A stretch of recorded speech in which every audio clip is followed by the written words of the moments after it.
వీడికి సోడా అంటే పడదు, నీళ్ళ కేసు. రేయ్ గుడి తలుపులే. జై ఆంజనేయ. నా తప్పులేదు తండ్రి. ఇప్పుడు తలుచుకుంటే తమాషాగా ఉంది. నేనున్నానే పెద్ద ఎర్రుణ్ణి.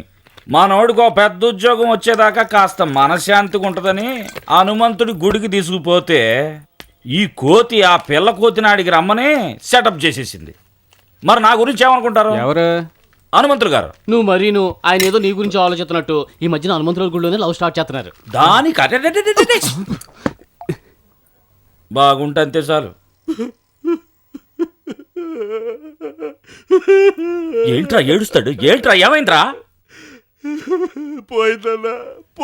పోయిందా అదే? అందుకేరా నేను ఈ పెళ్లి గిళ్ళి వద్దనేది అనవసరంగా పెళ్లి చేసుకున్నాడు. ఇప్పుడు అది చచ్చిపోయింది. మనోడు అన్యాయంగా ఎదవైపోయాడు. లేదన్నా, అది చావలేదన్నా. చావలేదా? అది నేను చచ్చేలా చేసింది. పెళ్లి వద్దు అని నువ్వు ఎన్నిసార్లు అన్నా నేను వినలేదన్నా, నేను వినలేదు. అయ్యా అసహ్యంగా ఏడుస్తున్నాడు. వెళ్ళి తలుపేరా. ఏం చేస్తాడు? ఎక్కడేదో ఇప్పేసుకుని డాన్స్ చేస్తున్నట్టు. ఏమైందిరా? లవ్ చేసుకునేప్పుడు ఆస్ట్రేలియాలో ఉద్యోగానికి ఇద్దరు అప్లై చేసావు. పాస్పోర్ట్ కూడా రెడీ అయింది. లాస్ట్ మినిట్లో ఉద్యోగాలు రాలేదు. నేనేమన్నంటే నన్ను మోసం చేసి పెళ్లి చేసుకున్నావు అంటుంది. సరే అది నిజమే కదా? ఏంటన్నా నువ్వు అలా మాట్లాడతావు? కాదంటావా? అవునన్నా, అదే నిజం. ఈ డేట్ చూడు, ఈ డేట్ చూడు. ఈ లెటర్ మన పెళ్లికి 1 month ముందే వచ్చింది. దీన్ని దాచిపెట్టి మోసం చేసి నన్ను పెళ్లి చేసుకున్నావు. ఒకవేళ ముందే చెప్పుంటే నన్ను చేసుకునేదానివి కదా? ఆలోచించేదాన్ని, తొందరపడేదాన్ని మాత్రం కాదు. సో నువ్వు ఆనందాన్ని ప్రేమించలేదు, ఆస్ట్రేలియాని ప్రేమించావు. ఆస్ట్రేలియా వెళ్ళే ఆనందని ప్రేమించాను, నమ్మాను.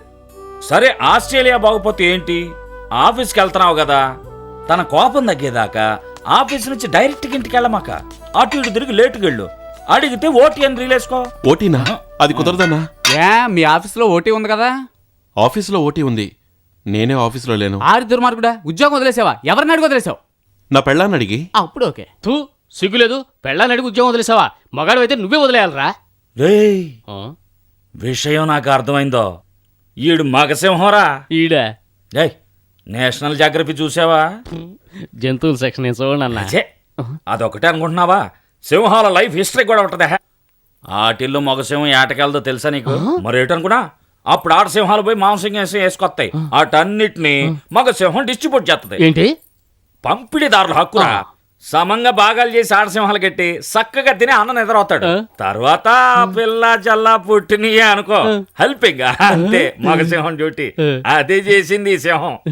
ఎరా అది కాదన్నా. కాదు మరే.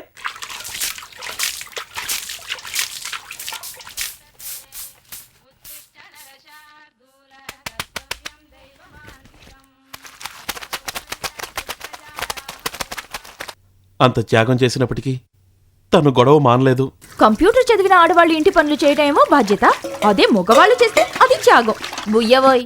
కుదరదన్నా, విడాకులు ఇచ్చేసి ఇక్కడికి వచ్చేద్దామనుంది. ఎంత మాట అన్నవరా? ఒక పిప్పి పని కోసం ఆస్తి పోగొట్టుకుంటావా? అంటే ఏంటన్నా ఇప్పుడు ఏదో చెప్పేవే? అరే పోరా, ఆసుగా సామెత చెప్పుంటాను. ఎక్కడాగంటారు నేను. పెళ్ళంటూ అసలు చేసుకోకూడదు. ఒకవేళ చేసుకున్నాం అనుకో, పెళ్ళామంటే పిప్పి పన్ను. ఈడొకడు మన గుప్పిట్లో ఎట్టుకోవాలి. అలా పెట్టుకున్నాడే మగోడు. మ్యాటర్ తెలిసింది కదా. చూడు తమ్ముడు, నీ కుటుంబాన్ని నడీదికి తీసుకొచ్చి వస్తున్నా. నడీదిలో పోయే వాళ్ళందరూ చూసి ఆశ్చర్యపడే లెవెల్కి తెస్తానంటున్నా. కళ్ళు కనపట్టాలా? తుడుస్తుంటే అలా నడుస్తావే?